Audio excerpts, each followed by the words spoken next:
Hello and thank you so much for tuning in to ZBC TV. This is The Total View. My name is Yvonne Mukondani.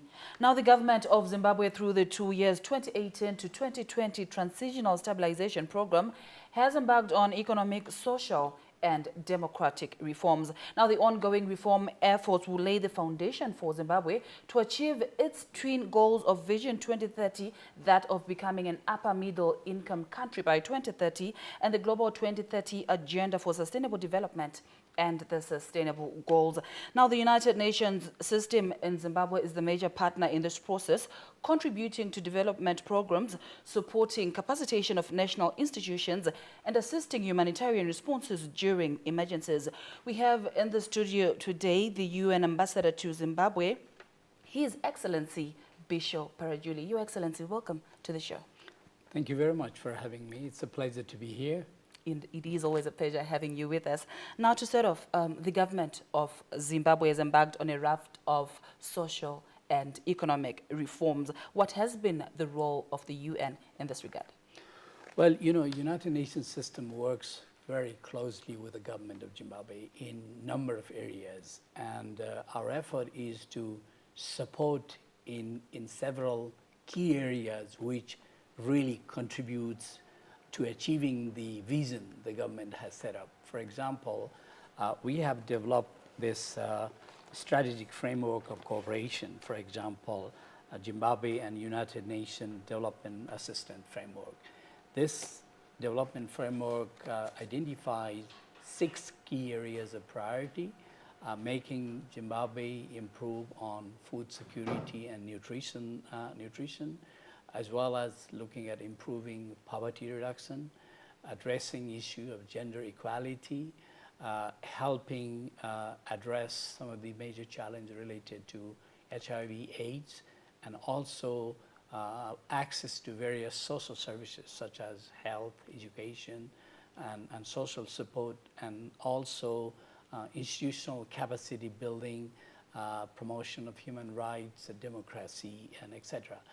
And in the last 3-4 years, for example, we have been delivering big thanks and gratitude to the development partners, over $400 million assistance every year, number in all these areas. And our engagement and partnership with the government, for example, is helping to reach out 1.1 million people with antiviral drugs.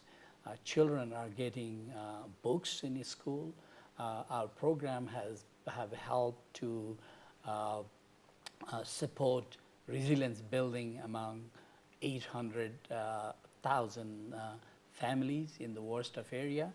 There is a provision of various food support while also helping farmers to sustain in the lean season period.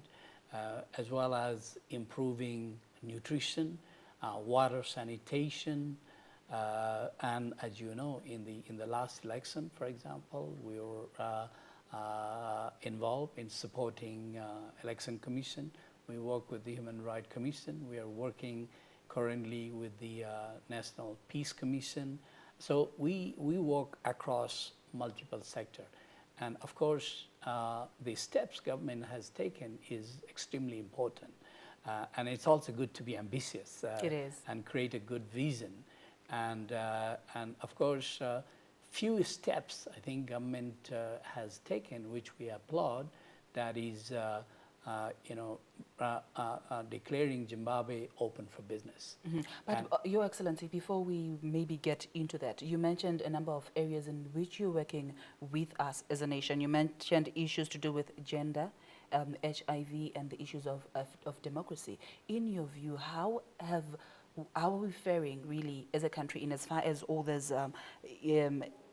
aspects that you've mentioned? Okay, in area of gender, there is still some challenges.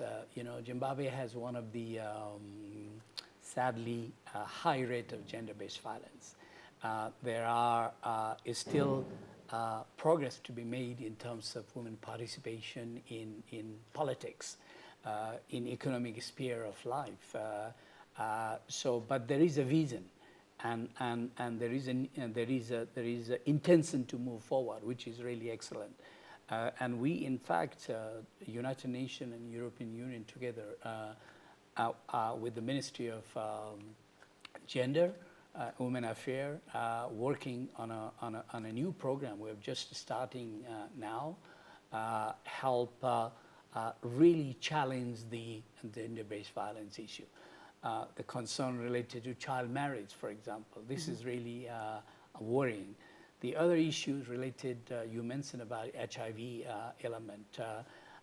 Zimbabwe has really made tremendous progress in that. A few years back, the level of HIV was, 28, 29%. Now it's down to 14%. I think that's an excellent progress. Issue related to, governance, democratic process. There are a number of, alignment of law with the constitutions taking place. Probably it could go a little bit more faster. And that's what needs to be done. And also in areas of election sector, there have been a lot of work done, but there are intentions. And the whole issue of BVR, for example, if you remember the biometric voter registration, yes. We work to support bringing that new technology and idea and capacitating the election commission to achieve that. Of course, it was their leadership, but we were behind supporting in different ways. And also Zimbabwe in the last election had one of the highest voter registration. That happened because there was that huge effort in terms of campaigning and voter education and etc. and very extensive participation. We are talking to His Excellency, the United Nations Ambassador to Zimbabwe, Bishow Parajuli, talking about the transitional stabilization process in which Zimbabwe is currently engaged in and how we can work together with the United Nations so as to achieve an upper middle income economy by 2030. We take a short break. Please stay with us.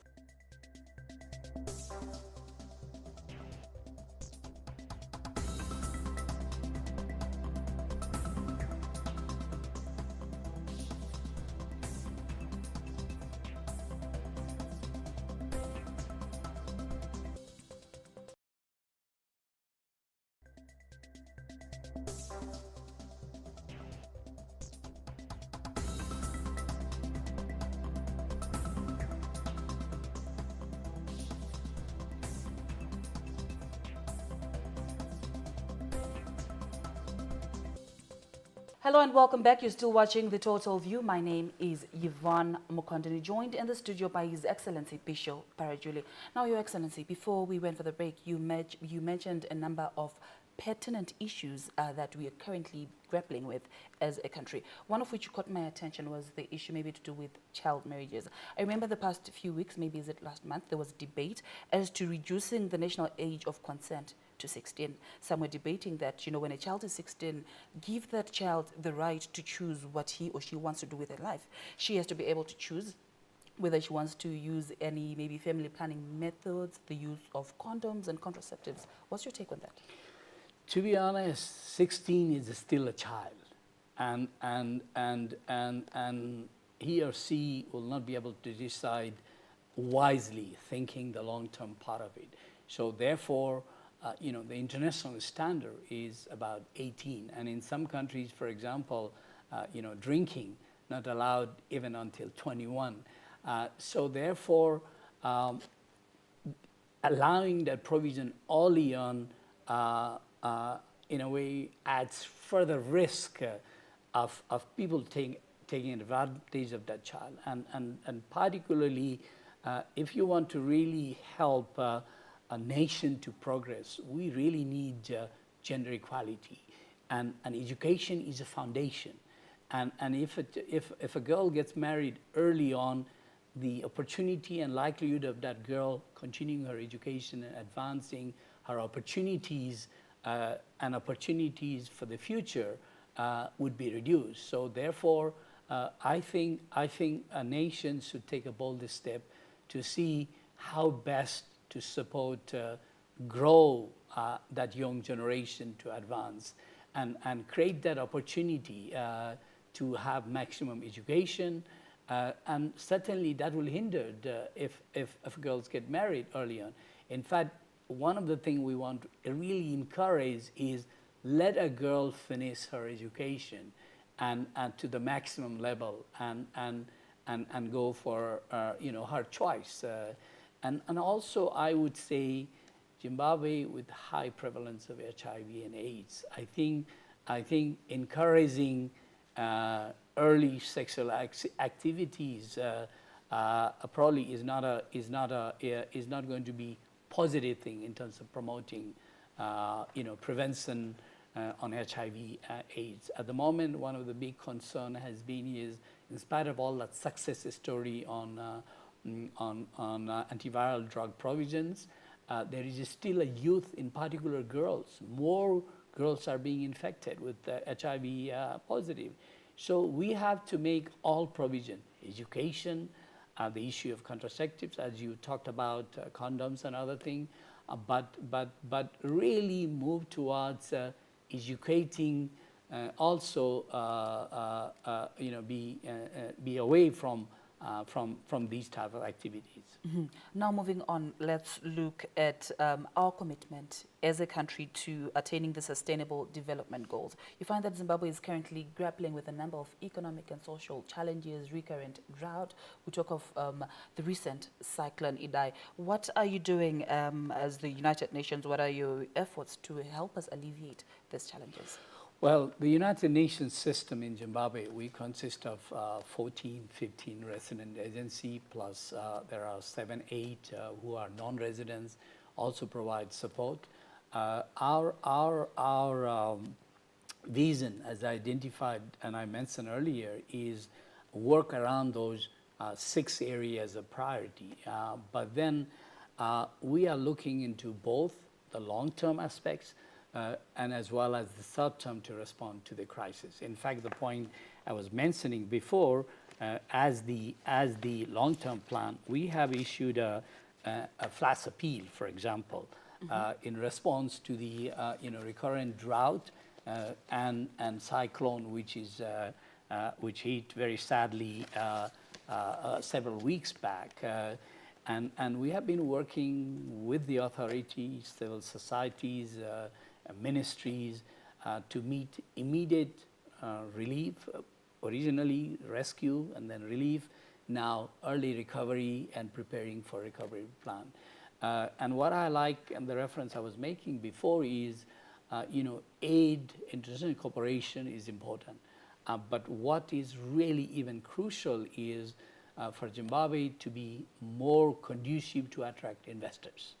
And that is the way which can really expand and diversify in terms of opportunities and help Zimbabwe to succeed towards these goal, attaining the goal of 2,000 middle income by 30. By 2030. And one more thing to make reference to here, Zimbabwe is really blessed with so much of natural resources and very strong human resources, which is really fundamental, and so much land available. Last week I was in Masvingo, and I visited one of our UN-supported project. That project was producing 7 tons of corn, maize per hectare, and 6 tons of wheat per hectare. Impressive. Imagine, national average is less than a ton.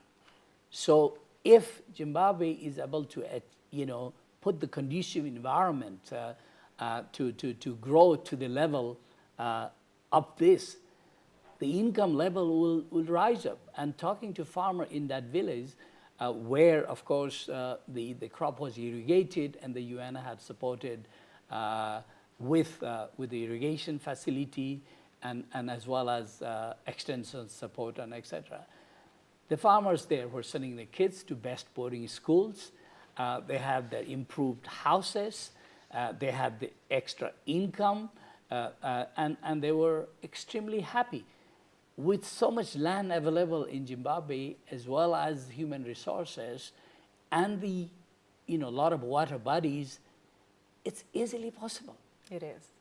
It is. Indeed, the United Nations says Zimbabwe is endowed with the natural resources as well as the human expertise that will help us attain a middle-income economy come 2030. Those are some of the issues that we're discussing here on The Total View with His Excellency Bishow Parajuli. We take a short break.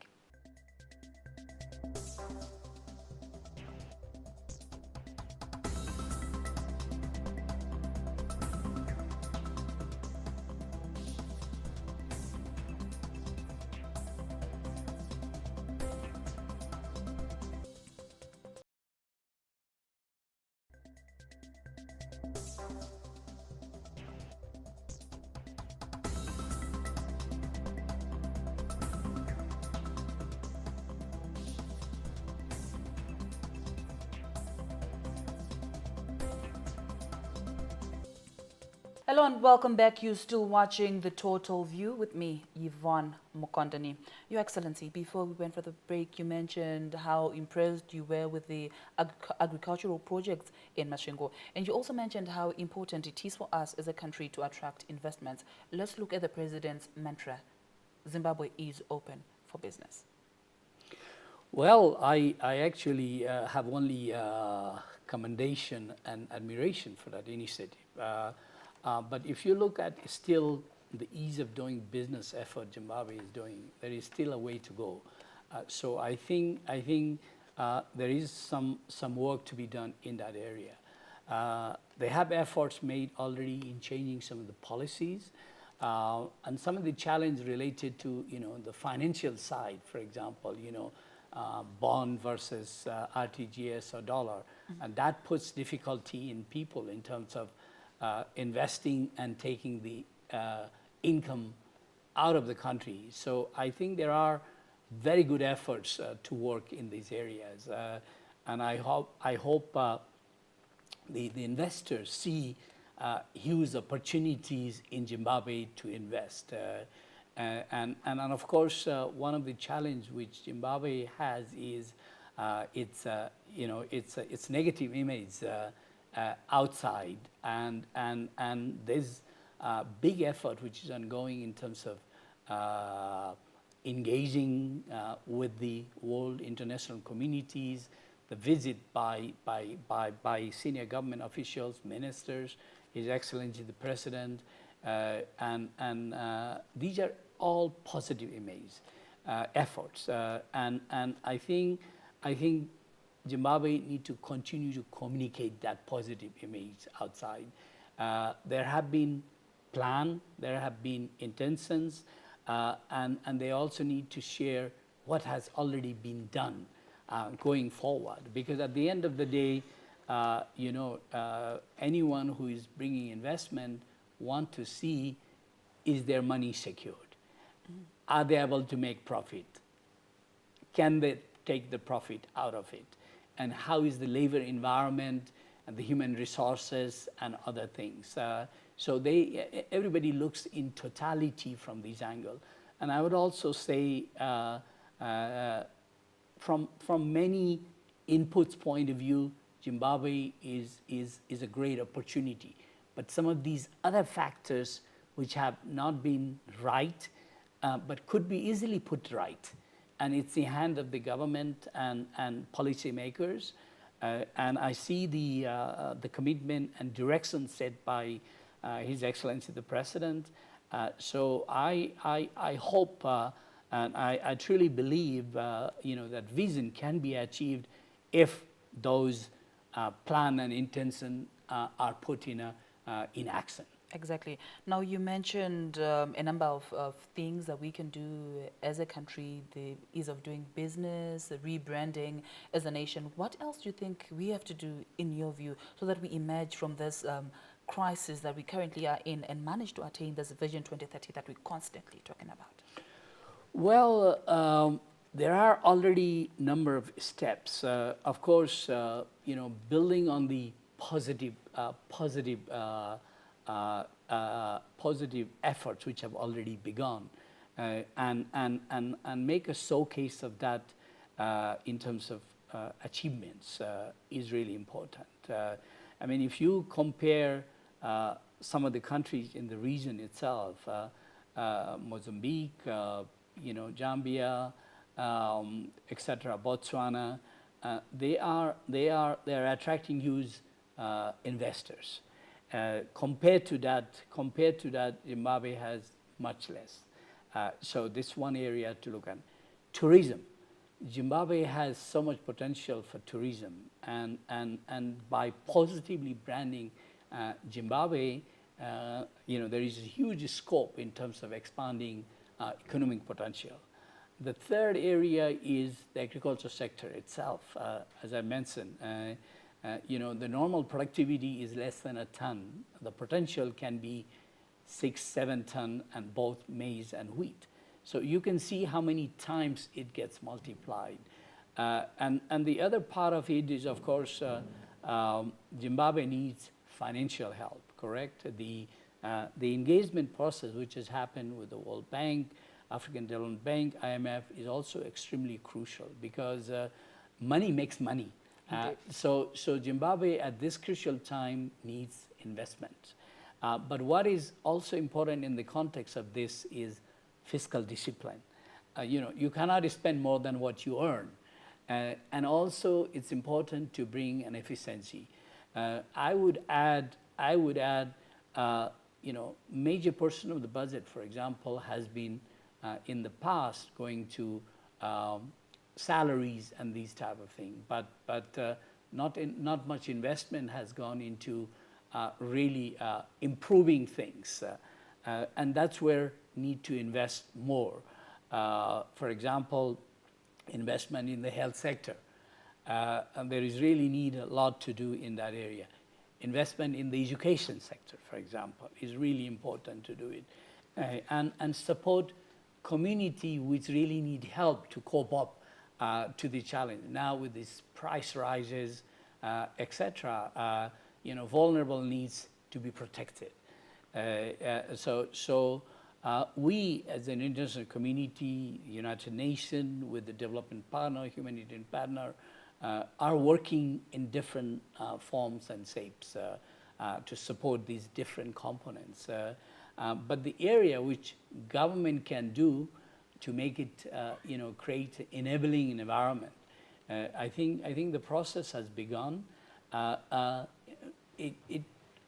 vision of His Excellency is correct, but the actions from various corners could be speeded up, and that's what need to put in right way forward. Indeed, Zimbabwe envisions to become an upper middle income economy by 2030. It also envisions to attain the global 2030 agenda for attaining the 17 sustainable development goals. We're talking here on the Total View with the UN ambassador to Zimbabwe, His Excellency Bishow Parajuli, on his view and on how we can attain this vision as a nation, and how the United Nations is working with us so as to attain that particular vision. Your Excellency, thank you so much for having joined us. Thank you very much to be here, and it's really delighted to talk to you. And it is a pleasure having you.